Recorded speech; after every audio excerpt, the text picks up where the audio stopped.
Hebana, unatazama Bilal TV.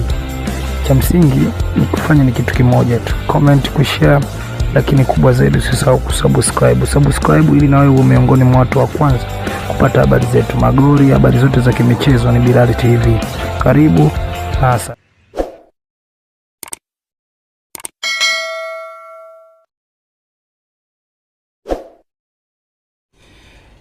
Asante sana mpenzi mtazamaji wa Bilal TV. Karibu tena katika chaneli yetu ya Bilal TV. Hapa bwana, utapata habari zetu za michezo na burudani. Karibu kwenye jambo ambalo linaloendelea sasa hivi katika social media zote kuhusiana na Mohamed Damaro Kamara. Huyu mchezaji bwana ni mchezaji wa Young Africans. Huyu mchezaji bwana, inavyosemekana kwamba uraia wake haujakamilika bado, lakini Yanga wao walimtumia kama mchezaji wa ndani katika mchezo wa tarehe moja, na michezo mingine yote huyu mchezaji anatumika kama mchezaji wa ndani, ambavyo vigezo na kanuni za FIFA ambazo zinaidhinisha kwamba huyu mchezaji bado hajakamilika, lakini wao Yanga walimchezesha. Twende mbali zaidi, issue kubwa sio Yanga wao wamepewa kibali na TFF kumchezesha huyu mchezaji, lakini nani alaumiwe kwenye hili? Walaumiwe ni bodi ya ligi na TFF, kwa sababu wao ndo wamehusika kutoa kibali kwa ruhusu Yanga wamchezeshe huyu mchezaji kama mchezaji wa ndani, ikiwa kanuni za FIFA zinasema huyu mchezaji kuna baadhi ya vigezo havijakamilika. Sasa basi, nini kinaendelea? Kinachoendelea ni kwamba Simba Sports Club nao wamekuja juu kwamba huyu mchezaji inavyoonekana si alicheza siku ya tarehe moja, siku ya dabi.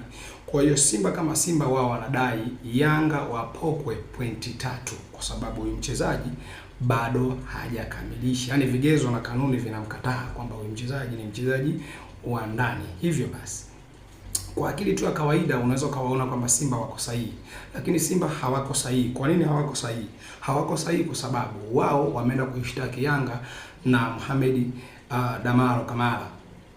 Ilitakiwa wao waende kuishtaki bodi ya ligi na TFF, kwa sababu Yanga kwenye hili hawana kosa lolote. Wasingepewa kibali cha kumsainisha huyu mchezaji au cha kumchezesha huyu mchezaji kama mchezaji wa ndani, wao wasingemchezesha. Lakini TFF na bodi ya ligi wao ndo wametoa ruhusa ya huyu mchezaji kuchezeshwa katika mechi zote akiwa anatambulika kama mchezaji wa ndani. Sasa basi, kesi ilitakiwa sikilizwe wiki iliyopita, lakini kwa bahati mbaya viongozi wa Yanga na mwenyewe Mohamed Damaro hawakufika katika kesi hiyo, hivyo kapelekea bodi ya ligi kuahirisha kesi hiyo, itasikilizwa siku nyingine. Kwa hiyo hapa bwana, nitakuwa nikuletee tu habari hiyo ya motomoto ili ujue nini kinaendelea na ujue jambo gani ambalo lipo. Jambo lililokuwepo ni kwamba Simba wanadai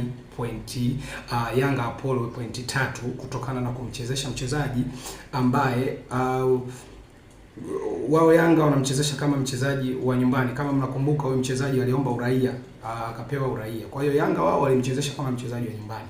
Simba kutokana na vigezo na kanuni za kafu zinavyosema kwamba mchezaji hakuruhusiwa kucheza au hana vigezo vya kucheza kama mchezaji wa ndani.